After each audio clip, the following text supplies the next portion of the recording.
ভালো করে শুনে না, আস্তে আস্তে মাল সাপ্লাই হবে। প্রথম বউ যদি পাগলি হয় তাও ভালো। আবু জাহেল আবুল আহাবের সঙ্গে ধাক্কা লেগে গেল, চারজনের সঙ্গে সাক্ষাৎ হয়ে গেল। ডাকটা বললেন, কি ব্যাপার, তোমরা কোথা থেকে? এবারে মুস্কি হাসি দিয়ে উতবা সাইবা আবু সুফিয়ান ডাকটা বলেন, তা আপনি কোথা থেকে? আবু জেহেল একটা কথা বললেন, রাত্রিতে যখন এই রাস্তা দিয়ে যাচ্ছিলাম, মুহাম্মদ সাল্লাল্লাহু আলাইহি সাল্লাম ঘরের ভিতর থেকে কোরআনুল কারীম যখন তেলাওয়াতের সুর ভেসে আসলো, আমার কানে তখন এসে গেছে। আমার মনে হচ্ছে এত সুন্দর মধু, এত মায়া, আমি আর পা গাইতে পারি নাই, বাড়তে পারি নাই, সামনের দিকে অগ্রসর হতে পারি নাই। আমরা যা বলি আপনারা যা শুনবেন, আমলের যেটা আল্লাহ সর্বপ্রথম আমাকে এবং পরবর্তীতে আপনাদেরকে আমল করার তৌফিক দান করুন। সামি'না ওয়া আতা'না, যা শুনবো আমল করব ইনশাআল্লাহ। আপনাদের দৃষ্টি আকর্ষণ করছি, যিনারা এই প্যান্ডেলের সামনে রাস্তায় দাঁড়িয়ে আছেন, দাদু ভাই আমার কিন্তু এগুলা বলার অভ্যাস খুবই কম। তার কারণ আপনি যদি আবু জেহেলের মতো হন তাহলে আপনারা দাঁড়িয়ে থাকবেন, আর যদি মনে করেন আবু জেহেল হব না, হযরত বিলালের মতো হব, তাহলে বসে যাবেন। রাসূল করিম সাল্লাল্লাহু আলাইহি সাল্লাম আমার দিকে তাকান, বিশ্বনবী ঘরের ভিতর কোরআন তেলাওয়াত করতেছে রাত্রিতে, ওই ঘরের সামনে দিয়া রাস্তা আছে, আবু জেহেল যায়। আল্লাহ রাসূলের কোরআন তেলাওয়াত শুনে আবু জেহেল দাঁড়িয়ে গেলেন। কোরআন তেলাওয়াত যখন রাসূলুল্লাহর মুখে জবানে শুনছিলেন, আবু জেহেলের সারাটি রাত কেমনে কোন দিক দিয়ে পার হয়েছে আবু জেহেল নিজেও টের পায় নাই। জোরে বলেন আল্লাহু আকবার। ভোর যখন হয়ে গেল, চতুর্দিকে তখন ফর্সা হচ্ছে, একটু আলো দেখা যায়। আবু জেহেল চিন্তা করলেন, এখন যদি আমি দাঁড়িয়ে থাকি তাহলে তো কাফের মুশরিকেরা মানে দেখে ফেলবে, আর আমাকে যদি দেখি তাহলে তো তাদেরকে মানা করলেও শুনবে না, আমার দুর্নাম হয়ে যাবে। রওনা হলেন। সামান্য একটু যাইতেই, তাকান, একটু যাইতেই আর একজনের সঙ্গে সাক্ষাৎ, ধাক্কা লেগে গেল। আবু জেহেলের সঙ্গে ধাক্কা লেগে গেল উতবা। কি ব্যাপার উতবা, তুমি এখানে? উতবা বললেন, রাত্রে এই জায়গা দিয়ে আমি যাচ্ছিলাম, হঠাৎ করে আমার কানের ভিতরে আওয়াজ চলে এসেছে, কোরআনুল কারীমের আওয়াজ। তাহা মা আনজালনা আলাইকাল কুরআনা লিতাশকা ইল্লা তাযকিরাতাল লিমান ইয়াখশা তানজিলাম মিম্মান খালাকাল আরদা ওয়াস সামাওয়াতিল উলা। জোরে বলুন আল্লাহু আকবার। আর রহমান আল্লামাল কুরআন খালাকাল ইনসানা আল্লামাহুল বায়ান। উতবা বললেন, কানের ভিতর যখন কোরআনুল কারীমের আওয়াজ ভেসে এসেছে, আমি এক মুহূর্ত এক কদম আর সামনে বাড়াইতে পারি নাই। আমার পাটা চুম্বকের মতো সঙ্গে সঙ্গে ওই জায়গায় আমি আটকে গিয়েছি, দাঁড়িয়ে গিয়েছি। সাহেবার সঙ্গে একই অবস্থা। আবু সুফিয়ান বড় নেতা, আবু সুফিয়ানের সঙ্গে ধাক্কা লেগে গেল। চার নেতার খেলা। বলুন তো দেখি, আবু জেহেল ভালো মানুষ না খারাপ মানুষ? মুসলমান না কাফের? যারা বাদাম কিনতেছেন, এক টিপে দুই বেশি জান্নাম বাদাম, এক টিপে কথা বলে, এক টিপে দুই বেশি। এই গুরুদাসপুর শহীদ শামসুজ্জোহা কলেজ অথবা পাইলট উচ্চ বিদ্যালয়ে আন্তর্জাতিক যখন ফুটবল টুর্নামেন্ট খেলা হয়, ওই মুহূর্তে বাদামালা ভাই বাদাম বিক্রি করতে করতে বলেছিলেন, এক টিপে দুই বিসি জান্নাম বাদাম। অনেক দিনের আগের ঘটনা। আমি মফিজউদ্দিন মডেল স্কুল সংলগ্ন হাঁসমারি হাফিজিয়া মাদ্রাসার শিক্ষক ছিলাম, এটা তো আপনারা জানেন। কতক্ষণ? এই সমস্ত যুবকেরা বোঝা গেছে এলাকার না, সব বাহিরের। জি, তোমারে হুজুর আসতেছে, হোক একটু দাঁড়াও, আসতে দাও ইনশাল্লাহ। আর ভাইরা তোমারে হইলাম, কিন্তু মিডিয়ার কিন্তু এখনো হয় নাই, এই ভাইদের এখনো হয় নাই। তার কারণ আমার ওয়াজ 4-5টা মিডিয়া হয়তো রেকর্ড নিচ্ছে, এর বেশি নিচ্ছে না, আমি জানি তো। তার কারণে ভাইরালের পাগল, ওদের না ভাইরাল থেকে ভাইরাল। এমন একদিন আসবে আবু তোহা মোহাম্মদ আদনানকে এই মিডিয়ার ভাইরা তুলে দিছিল, ওই যে পালা ছিল 4-5 দিন বউলে একটা নাটকে। এই মিডিয়ারা উঠায় দেয়, এখন মিডিয়াদের কাছেই ফিরতে দেয় না আবু তোহা আদনান। আমার এলিয়ে কিন্তু থাকা লাগবে। শোনেন, প্রথম বউ যদি পাগলি হয় তাও ভালো, ভালো করে শুনেন, আস্তে আস্তে মাল সাপ্লাই হবে। প্রথম বউ যদি পাগলি হয় তাও ভালো। দেশের হুজুর খেয়াল রাখবেন, এমন একদিন আসবে সব বক্তা বন্ধ করে দিবে, কিন্তু এলাকার হুজুর বন্ধ করবে না। আপনি নিয়ত যেহেতু কোরআন হাদিস পৌঁছায় দিবেন, এই নিয়ত যদি মোখলেস নিয়ত হয় তাহলে সব বক্তা নিবেন। আর যদি না না ভাইরাল, তাহলে নিয়তই খারাপ, সব হবি না, আসলে সব হবি না। আর ভাইরা, আবু জাহেলের কথা বলছিলাম। আবু জাহেল আবুল আহাবের সঙ্গে ধাক্কা লেগে গেল। উতবা সাইবা আবু জাহেলের সঙ্গে আবু সুফিয়ানের ধাক্কা লেগে গেল। 4 জনের সঙ্গে সাক্ষাৎ হয়ে গেল। ডাকটা বললেন, কি ব্যাপার, তোমরা কোথা থেকে? এবারে মুস্কি হাসি দিয়ে উতবা সাইবা আবু সুফিয়ান ডাকটা বলেন, তা আপনি কোথা থেকে? আবু জেহেল একটা কথা বললেন, আমার দিকে তাকান।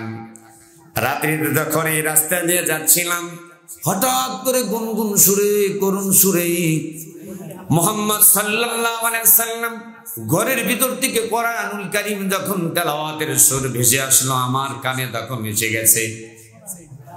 আমার মনে হচ্ছে এত সুন্দর মধু, এত মায়া, আমি আর পা গাইতে পারি নাই, বাড়তে পারি নাই, সামনের দিকে অগ্রসর হতে পারি নাই। এমন ভাবে হাইড্রোলিক ব্রেকের মতো ব্রেক লেগে গেছে, আমি দাঁড়িয়ে গেছি। আশ্চর্যের বড় ব্যাপার, এত সময় তো বসে থাকতে পারি না, কিন্তু মুহাম্মদ আরবি সাল্লাল্লাহু আলাইহি ওয়াসাল্লাম ঘরের ভিতর তেলাওয়াত করছে, তার মুখমণ্ডল দেখতে পাচ্ছি না। সারা রাত বসার জায়গা নাই, দাঁড়িয়ে দাঁড়িয়েছিলাম। শুধু তাই নয়, মশার ভয় নাই, মাছির ভয় নাই, সারা রাত দাঁড়িয়ে দাঁড়িয়ে আল্লাহর কালাম কোরআন তেলাওয়াত শুনেছি। সুবহানাল্লাহ। কি বাড়ি গিয়ে ভাবি সাথে নিয়ে জামাতে বলবেন নাকি? জোরে বলেন সুবহানাল্লাহ। আমার ভাইরা, এইবার যারা বাহিরে দাঁড়িয়ে আছেন, রাস্তাঘাটে, দোকানপাটে, মেলায় যারা আছেন, ও কাজের মেলা, এই মেলা পাটি ভালো করে শোনেন। মেলায় কিন্তু কোন মুসলমান এমন ভাবে থাকতে পারে না। আবু জেহেল একজন কাফের হয়ে, কাফেরদের লিডার হয়ে বিশ্বনবীর কোরআনুল কারীমের আওয়াজ শুনে যদি সারা রাত দাঁড়িয়ে দাঁড়িয়ে তেলাওয়াত শোনে, এখানে কিন্তু ক্ষান্ত নয়, 1 রাত নয়, 2 রাত নয়, 3 রাত কিন্তু তেলাওয়াত শুনেছিল। আর 3য় রাত্রিতে একটা আইন পাস হয়ে গেল, লাল্লাযীনা কাফারু লা তাসমাউ লিহাযাল কুরআন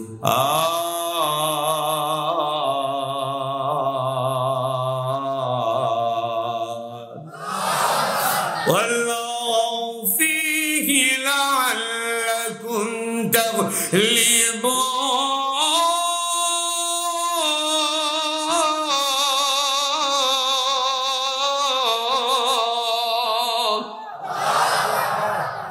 রব্বুল আলামিন সুন্দর করে কোরআনুল কারীমের ভিতরে বলে দিলেন। ওই কাফের মুশরিকরা বলল, ওয়াকালাল্লাযীনা কাফারু, ওই কাফিররা বলল, লা তাসমাউ লিহাযাল কুরআন।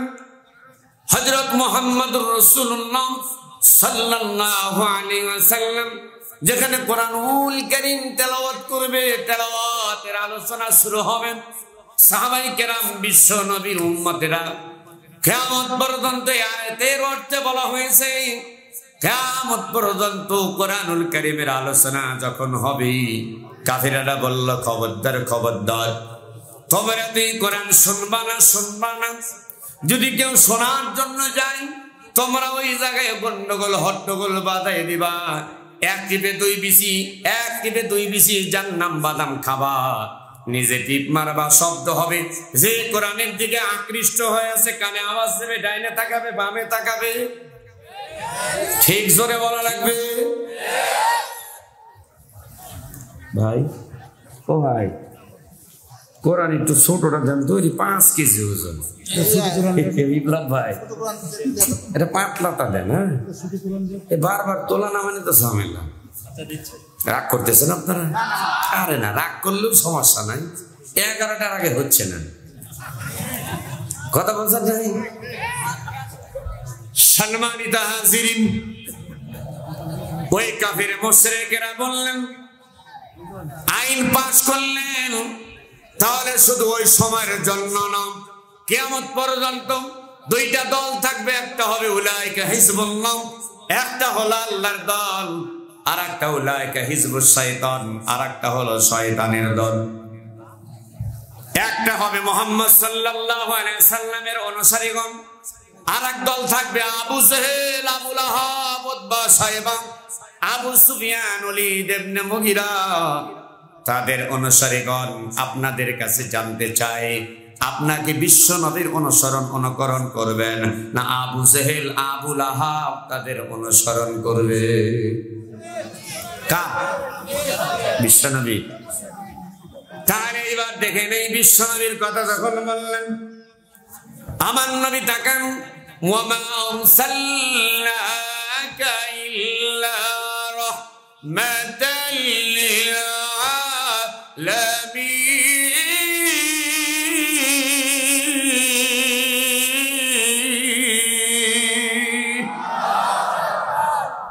আল্লাহ রাব্বুল আলামিন কোন নবীকে রহমাতুল লিল আলামিন বলেন নাই, একজন নবী, শুধুমাত্র কেবলমাত্র আখিরি জামানার নবী মুহাম্মদুর রাসূলুল্লাহ সাল্লাল্লাহু আলাইহি ওয়াসাল্লাম, তিনি হলেন আখিরি জামানার নবী, শেষ নবী।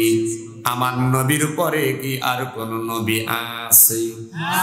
যারা বললেন না তারা কি গোলাম আহমদ কাদিয়ানীর লোক? আমার নবী আখিরি জামানার নবী, আমার নবী শেষ নবী, আমার নবীর নাম হযরত মুহাম্মদুর রাসূলুল্লাহ সাল্লাল্লাহু আলাইহি সাল্লাম। আপনাদের নবীর নাম কি জানতে চাই? কিন্তু আযান তাকান, আমরা জানি আশহাদু আন্না মুহাম্মাদার রাসূলুল্লাহ সাল্লাল্লাহু আলাইহি ওয়াসাল্লাম, কিন্তু যারা শিয়া আছে, এই শিয়ারা কিন্তু আখিরি জামানার নবী মুহাম্মদুর রাসূলুল্লাহ সাল্লাল্লাহু আলাইহি ওয়াসাল্লামকে মানে না। এই শিয়ারা আখিরি জামানার নবী হযরত আলী রাদিয়াল্লাহু তাআলা আনহুকে মানে। জোরে কান নাউজুবিল্লাহ।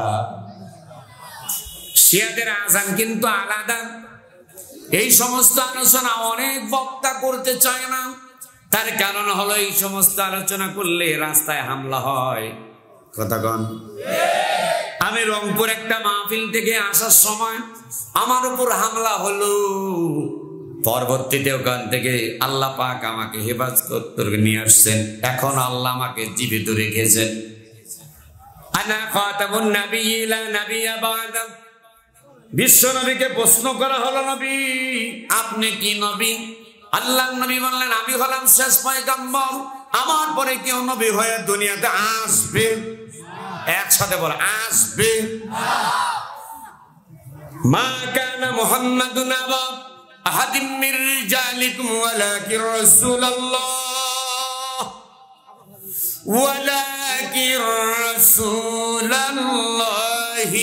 ওয়া খাতামান নাবিয়্যিন।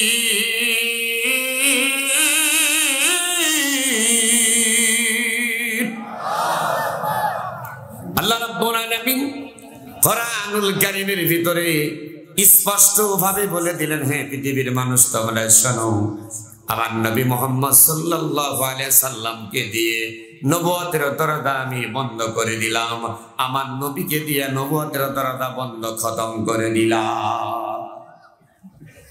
আমার ভাইরা, অথচ ওই ব্যক্তির আযানের ভিতরে আমার নবী বাদ দিয়া আর একজনের নাম বলে আশহাদু আন্না মুহাম্মাদান আলিয়ুর রাসূলুল্লাহ। আওয়াজ দিয়ে কি বলতে পারবেন? নাউজুবিল্লাহ। আপনারা দেখেছেন এই কাদিয়ানীরা, এই কুড়িগ্রামে মুসলমানরা যখন লিল্লাহে তাকবীর, আল্লাহু আকবার, নবীর পরে নবী নাই, এই কথা সংসদে আইন চাই কথা বলেন, এই কথা নিয়ে যখন রাজপথে নেমেছিলেন, ওই জায়গায় কিন্তু নবীর মুজাহিদ যারা, নবীর খাঁটি উম্মত যারা, অনেক ভাইকে কিন্তু গুলি করে কিন্তু শহীদ করা হয়েছিল। এখান থেকে স্পষ্ট ভাবে বলতে চাই, জীবনে কোনদিন দাওয়াত দেন আর না দেন, দাওয়াত পাবার আশায় কিন্তু বক্তব্য দিতে আসি নাই, কারণ রিজিকের মালিক কিন্তু পুরো পৃথিবীর মানুষ হতে পারে না, রিজিকের মালিক আমার আল্লাহ। রব্বুল আলামিন বললেন, ওয়াল্লাহু খায়রুর রাযিকিন। বের হবা, বিসমিল্লাহি তাওয়াক্কালতু আলাল্লাহ বলেন, ডান পা দিয়ে যখন বের হলাম, আল্লাহ রাব্বুল আলামিন সকল প্রকার দায়িত্ব আমার আল্লাহ তোমার জন্য গ্রহণ করে নিল। বিশ্বনবী বললেন, তুমি যখন কোরআনুল কারীমের মাহফিলে ছাত্র হওয়ার জন্য রওনা হয়ে গেলে, বিশ্বনবী বললেন, তালাবুল ইলমি ফরিদাতুন আলা কুল্লি মুসলিমিনা ওয়াল মুসলিমাত। হে উম্মত, শুনে নাও, প্রত্যেকটা নর এবং নারী, প্রত্যেকটা ছেলে এবং মেয়েদের ইলমে দ্বীন শিক্ষা করা, কোরআন হাদিসের ইলম শিক্ষা করা সবার জন্য ফরজ। আর এই ফরজ ইলম শিক্ষা করবার জন্য যারা যাবা, বিশ্বনবী বললেন, খায়রুকুম মান তাআল্লামাল কুরআনা ওয়া আল্লামা। আল্লাহর নবী বললেন, উম্মত, তোমাদের মধ্যে সর্বোত্তম এই ব্যক্তি যে নিজে কোরআন শেখে এবং অপর ব্যক্তিকে শিক্ষা দেয়। এই পৃথিবীর ভিতরে এমপি না, মন্ত্রী না, উপজেলা চেয়ারম্যান না, হতে পারে একজন কালো, হতে পারে একজন শ্রমিকের ছেলে, পা ফাটা, চেহারা কালো, ঠোঁটগুলো ফেটে গেছে, দাঁতগুলো তিরিং বিরিং হতে পারে, চোখ দুইটা গালার ভিতরে যেতে পারে, একজন শ্রমিকের ছেলে, তুমিও নিজেও কিন্তু গরিব, কিন্তু যেই ব্যক্তি কোরআনুল কারীম নিজে শিখবে এবং অপর ব্যক্তিকে শিক্ষা দিবে, আল্লাহর এই দুনিয়ায় আসমানের নিচে জমিনের উপরে সবচাইতে আল্লাহর কাছে দাম বেশি। জোরে বলেন আল্লাহু আকবার। আমার ভাই, আপনারা যারা শোনার জন্য এসেছেন, আমি আপনাদের শিখাবো, আপনারা শিখবেন, তাহলে কি হয়ে গেল? আমল হয়ে গেল। আল্লাহর কাছে আমি এবং আপনারা সবাই আল্লাহর কাছে এক নাম্বার প্রিয় ব্যক্তি। জোরে বলেন মারহাবা। এখানেই ক্ষান্ত নয়, বিশ্বনবী আরো ডাক দিয়া বলেন, উম্মত, তুমি যখন কোরআনুল কারীমের আলোচনা, কোরআনের ছাত্র হয়ে তুমি যখন বের হবা, তুমি কিন্তু এখন কোরআনুল কারীমের ছাত্র। ডাইনে বামে, রাস্তার পাশেও পাশে কোন যদি গোরস্থান থাকে, আর কোন কবরে যদি কোনো মানুষ শুয়ে থাকে, আর কোন কবরে যদি আযাব হতে থাকে, কোরআনুল কারীমের ছাত্র হেঁটে যাওয়ার কারণে একদিন নয়, 2 দিন নয়, আমার আল্লাহ রাব্বুল আলামিন খুশি হয়ে 40 দিন কবর আযাব মাফ করে দেয়।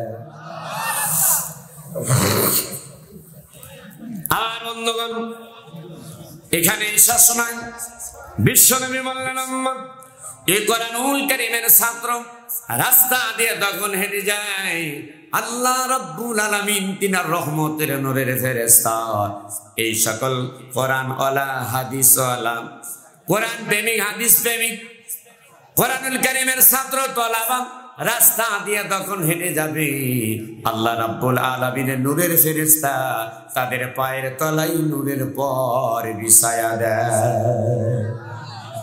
এবার বলুন আপনাদের দাম আছে না নাই? কম না বেশি? তাই আর একটু বলে যাই, আল্লাহ নবী বললেন উম্মত থাকেন এইখানে যে কোরআনুল কারীমের মাহফিল, এই যে ফেরেশতাটা এসেছে, এই ফেরেশতা আবার চলে যাবে মাহফিল শেষে। এখানে একদিন নয়, 2 দিন নয়, 40 দিন ফেরেশতা আসবে আর যাবে, আসবে আর যাবে। এই ফেরেশতারা রিপোর্ট করবে আল্লাহ এলাকার মানুষ কোরআন প্রেমিক, কোরআন মানে কোরআন জানার জন্য চেষ্টা করে। যেই ফেরেশতা একবার এসেছে ওই ফেরেশতা কিয়ামতের আগে আর কোনদিন দুনিয়া আসবে না। আমার বাপজান, প্রতিটি ফেরেশতা আল্লাহর রহমতের নূরের ফেরেশতা। আমার পক্ষে আপনাদের পক্ষে আমার আল্লাহর কাছে ঘোষণা করে দিবে। রব্বুল আলামিন কোরআনুল কারীমের ভিতরে আপনাদের ব্যাপারে বললেন, ওয়াইযা কুরিআল কুরআনু ফাসতামিউ লাহু ওয়া আনসিতু লাআল্লাকুম তুরহামুন।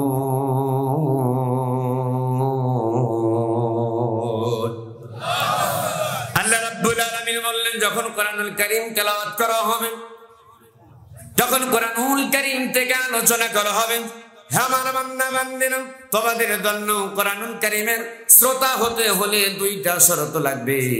1 নাম্বার চুপ থাকতে হবে। শুধু চুপ থাকলে হবে না, মনোযোগ দিয়ে কিন্তু শুনতে হবে।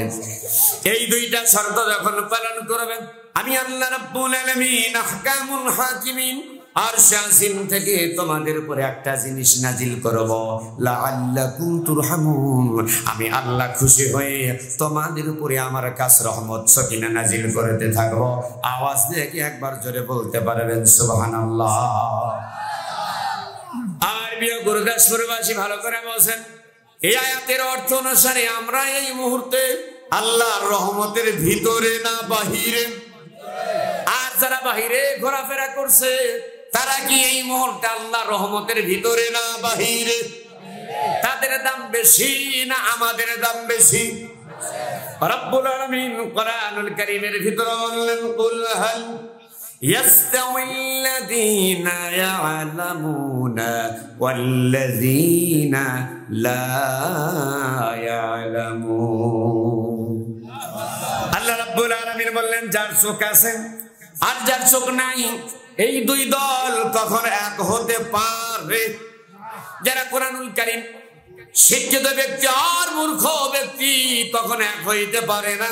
যারা কোরআনুল কারীমের মাহফিলে এসেছেন আর যারা এখনো মাহফিলে আসে নাই, এই 2 দল কি কখনো এক হতে পারে? একসাথে বলা লাগবে, পারে। মুসলমানেরা নামে বান্দা ভেরি গুড, মুসলমানেরা নামে বান্দা ভেরি গুড, বদকারেরা হাসরের দিন গেট আউট, গেট আউট। আল্লাহ রাব্বুল আলামিন কোরআনুল কারীমের ভিতরে বললেন, ইন্নাল্লাযীনা আমানু, হে বান্দার ব্যক্তিরা, নিশ্চয় 1 নাম্বার ইন্নাল্লাযীনা আমানু, 1 নাম্বার ঈমান আনতে হবে আমি আল্লাহর উপর।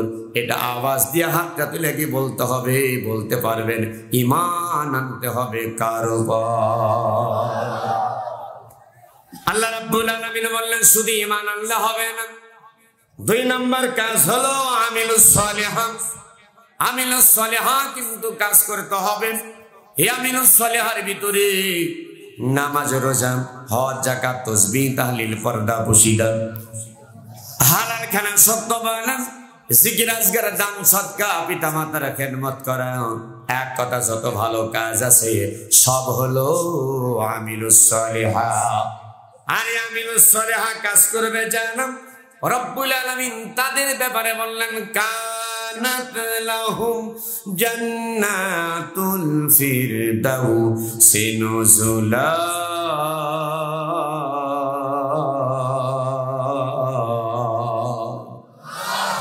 আল্লাহ রাব্বুল আলামিন বলে দিলেন, আমি আল্লাহ রাব্বুল আলামিন তাদের জন্য রেখে দিয়েছি সুন্দর সুখময় একটি জায়গা। কানাত লাহুম জান্নাতুল ফিরদাউসি নুজুলা। ওই জান্নাতের ভিতরে সবচাইতে ভালো জান্নাত, সবচাইতে সম্মানিত জান্নাতের নাম হলো জান্নাতুল ফিরদাউস। হৃদয়কার জান্নাত আমার আল্লাহ রাব্বুল আলামিন বললেন, ওই আমি রব্বুল আলামিন তোমাদের জন্য রেখে দিয়েছি জান্নাতুল ফিরদাউস। আমার ভাইরা, কোন জান্নাত আমরা দুনিয়াতে দেখি?